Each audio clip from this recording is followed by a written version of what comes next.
Let's learn how to grow a business super fast. Let's go. Hey guys, it's Jena with SoCo Lashes, and today's video is going to be all about building your clientele, how to do it effortlessly and quickly. Who wants to make money and build their clientele the quickest? Everybody, hello. Okay, let's get to it. I'm going to tell you all of the secrets that I have to build a clientele in 4 to 6 months with a waitlist. Okay. There are a few caveats. I'm going to put them in the back of this video at the end. There are a few instances where this won't work, and I will explain those in detail. But for most everybody, this video will be helpful for. You can go through the video, or you can just skip to the end to see if you might fall under a category of who this might not work for, but it's very few people. But I just wanted to put one disclaimer. There is going to be 2 caveats, so I'll put that at the end of the video. Okay, discount is not a dirty word. And I know people don't like offering discounts, so I have found a way to reword it so that you're not technically offering a discount. Your prices aren't going to be manipulated or compromised. What I did when I moved to my new town, I did little business cards, but I ordered the big cards from Zazzle. They're called chubby cards. They're really cute. And I put $100 gift certificate, good towards a full set. Make sure you put an expiration date. I think my expiration date was like 6 months out. This was really helpful for me because a lot of people are in that space where they're like, I like my artist, or I kind of do, and I'm ready to switch, but it's really expensive and I already have lashes on. I don't want to pay for a full set. So this is a really, really easy, fast way for me to get clients who weren't happy with who they currently were with, or who wanted lashes but didn't really want to pay that immediate price. Maybe they're in school, maybe they just had a baby, maybe they just don't want to pay the price of a full set without knowing what the product is going to look like. Maybe they've had really bad experiences and they paid $300 for sets and hated them. So it's a really nice way to offer a discount without offering a discount. When I got my cards, I started passing them out to everyone. You have to be a little aggressive. And even my boyfriend was like, look at her lashes, go hand her one. So you have to be aggressive, I guess assertive. Let's say assertive. You have to be able to put yourself out there. Be confident, okay? Okay, number 2, you cannot go at this alone. I'm just gonna give you examples of what I did because that's how my brain works. So I would highly, highly recommend renting a room from a very busy, popular salon to the area that you're moving to or wherever you want to start your business. The reason is you cannot build a clientele on your own. It does take a village, and it's going to take people who work with you, who know your work, who know you're amazing, and who are really excited to pimp you out. Chances are you'll be able to do some of the girls' lashes who work at your new salon, and they will be pimping you out to all of their clients. I would say probably 6 months to a year, expect maybe. I got very lucky. I was 6 months, but you guys, I'm very assertive and I'm very aggressive, and I know a lot of people aren't like that, but I am the type of person that will walk out to people's clients and say, hey, I'm Jena, here's a $100 off card towards the full set if you're interested. I work evenings, I work weekends, or whatever you want to sell yourself with, and just really get in their head. The first thing that people need to understand about a brand new business is you need to get in their head. They need to remember your name. They might not be booking with you tomorrow, but you're already in their head. So get in people's head, get to know them, let them feel your energy, let them meet you, go talk to them. That was really, really, really helpful in my business. And the girls that I worked with when I first moved here were super, super helpful. They literally told all of their clients about me and basically built my clientele for me. Number 3, trades. I know people say, don't trade, trading is bad. Okay, I will tell you, trading can be a good thing if you're trading with somebody who's respectful. When I very, very first started trading, shout out to Jolene from Cooper & Co Salon in Santa Rosa, California. We traded from the very beginnings of our career, and it was beautiful. She was in every 2 weeks for her nails, and I think we did toes every 4 weeks. Jolene, if you're watching, how often did we do your toes? And then I had hair every 5-6 weeks. We always showed up to our appointment. We always brought coffee for each other. We didn't tip. We didn't pay each other. What we did was we paid each other with referrals. And both her and I are similar in the way we're both aggressive and we can get clients. So it was a really, really nice pair. I will say I have traded with people who it was not a good, it just wasn't fair. But in their defense, I always want to be the person who is offering more. I never ever want to be the person that owes anybody something. So I'll find myself offering like just a little bit extra in the beginning, just so I know I'm like I don't owe you anything. I hate being that person, but it can be a fantastic idea and such a great relationship if you can find a fantastic trade. Who do you trade with? Trade with a busy, well, I guess not lash artist. I traded with a lash artist and we referred people. When your books are full, that will work, but let's extend the lash artist. But hairstylist, manicurist, who else did I trade with? I traded with a massage therapist. What else? I'm sure I'm missing something. Oh, I traded with a weekly food delivery company. I did that.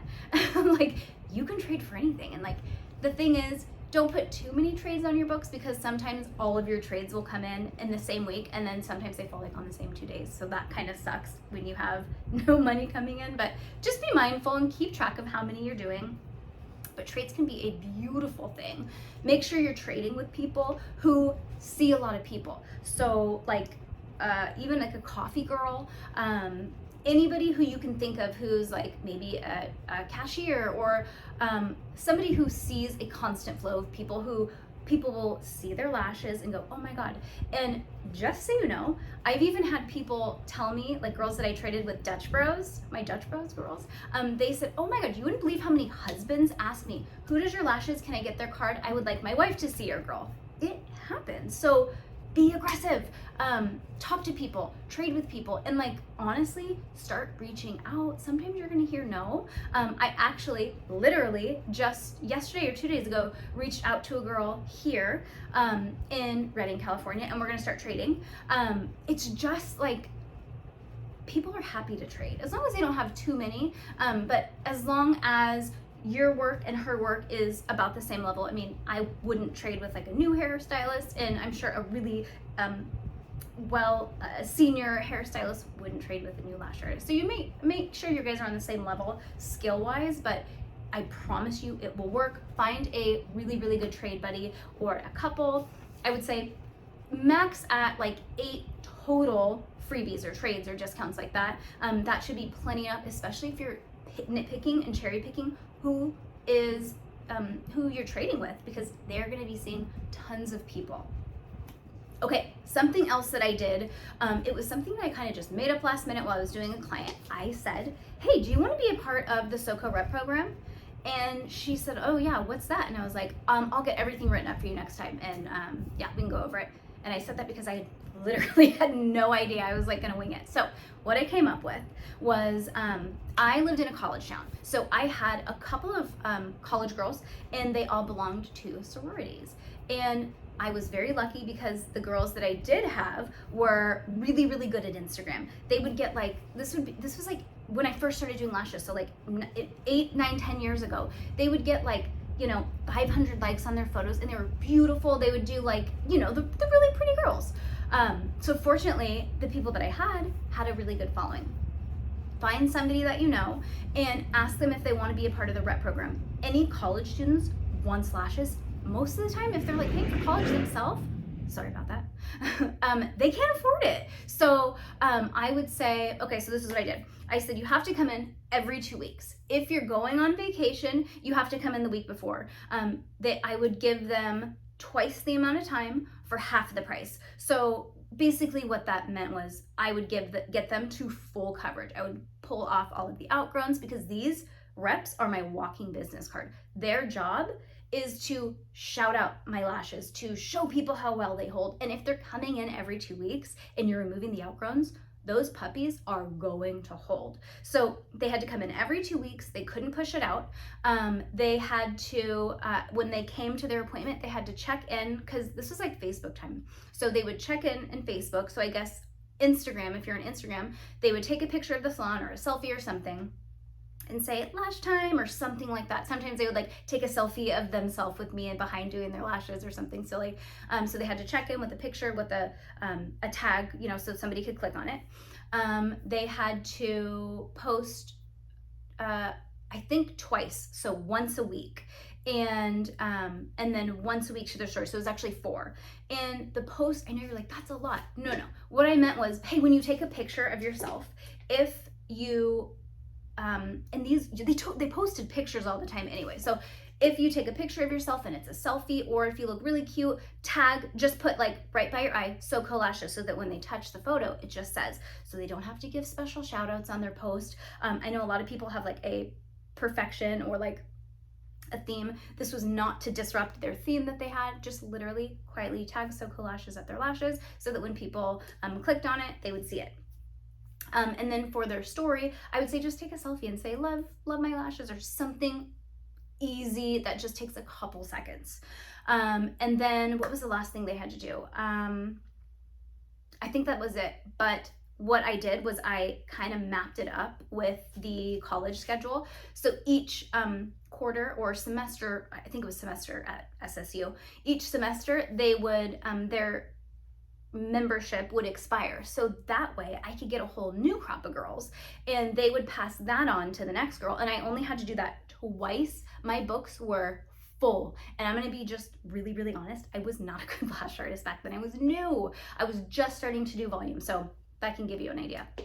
But that was extremely helpful. That was like the biggest thing that closed my books and got me a wait list. And I don't even think it was 6 months, you guys. And this was from nothing. I was building my clientele.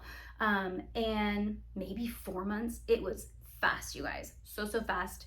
Do a rep program. Figure out what works for you in your business. You will not regret it. Okay, and the last thing that I would say would be this: you have to be aggressive. I would say reach out to well-known women in your area. So real estate agents, let's see, like business owners that have cute, trendy businesses, people that post a lot on social media. And this is a really, really, really good way of getting your art literally on social media in the public eye all the time. Really, really good idea. Like when I moved here, I would start looking, like I found my hair salon and I thought one of the busiest hairstylists in Reading. She, like I said, you guys, they build your clientele for you. It's really easy. Find a handful of people from all of these different choices that I gave you. And I would say max at 8. So you don't want like one full day, or I guess two, I guess 8 might be 2 full days. But in the beginning, it's very, very worth it if you're worried about like, I'm gonna have so many on my books. So do like, hey, I'm gonna do your lashes for a trade for, let's do 6 months. Or if it's something that you're already paying for, like your hair, keep it going. It's great. And I would say just, again, be mindful of who you're trading with. And in the beginning, if you're doing a trade, make sure you're saying, hey, let's do a trade for 3 months. That way you're not stuck with them, or you feel like obligated to keep going. If you're like, oh, I don't like trading with them, maybe do 30 days. Or you can say like, hey, do you want to trade like a highlight for a full set and 2 fills? Something like that, so that you're not like stuck if you're like, oh shit, now I'm stuck with this. Yeah. Okay, caveat number 1. You have to be available. I cannot even tell you how many times I have heard from somebody who is brand new, who's building a business and growing their clientele, say, oh, I don't work Sundays. Oh, I don't work Mondays and Tuesdays. When you start a business, this is a business, you guys. Take it seriously, please. Because the thing is, when you open up a business like you're doing, you work 8 days a week for 2 fucking years. It is what it is. If you don't, you will build your clientele 10 times slower. And you're like, 10 times slower? Really? That's dramatic. No, I'm not kidding. You're going to get that one client that builds your clientele for you, okay? You're gonna get the one client who like last minute, her girl canceled on her on a Sunday and she has her brother's wedding that she's leaving to Hawaii for the next day, and you're gonna save her ass and she's gonna love you. And that girl's also going to have 7 best friends who need a new lash artist. And that girl's also gonna have 4 sisters and 7 cousins and 18 employees that she works with. You're going to miss those clients, and I can't stress that enough. You have to be available. You don't have days off. And the reason you don't have days off is because if you're working Wednesday through Saturday, Wednesday, Thursday, Friday, you might have 0 clients. So you come in when your new clients need you. If you really want it that bad, you will be there. And that's something that I am really, really firm on with myself. If I'm growing clientele, my ass is there. When I moved here, I've been in this industry. I was about to hit 20 years. Guess what? I worked weekends, Saturday and Sunday, and evenings. That was how dedicated I was to building my business, and my business was built in months with a wait list. So you cannot not be available. And if somebody says like, oh my God, I just last minute, can you fit me in? Say yes. Like, why? Why would you say no if you're available? I understand if you have kids. The thing is with kids, you don't have like open availability. But if I could give one more piece of advice for availability, if you do have kids or some type of like restraint, find 2 evenings a week and 1 weekend day where you can at least go in for half a day and fit 1 last minute client in. I'm telling you, you won't have to do it for long, but it does help you build your clientele much faster. Okay, last caveat that will for sure, you won't be able to do this. It won't work for you. If you are a new lash artist and you haven't gotten your skill set down yet, it's okay. But you can't trade with somebody and expect somebody to help you build your clientele when you're just not there yet. You know, it would be like, this is going to sound so awful, but it would be like somebody offering me a beautiful car that like kind of breaks down sometimes, maybe at a discount. You want to be where you are a master artist or really secure and confident with your work before you really start promoting yourself. Because if you promote yourself prematurely, I am telling you, it is 10 times harder to build a clientele when you're coming back from a reputation that people said your lashes don't hold, or that they don't look up, or they've seen photos of their friends who are like, oh, hell no. And it could be a photo that they saw 2 years ago that they're like, oh no, that girl's not good. So really, really be careful about when you start building. Make sure your inner lashes are perfect. Make sure everything that you're doing, your retention's great, your placement's perfect, your clients are comfortable.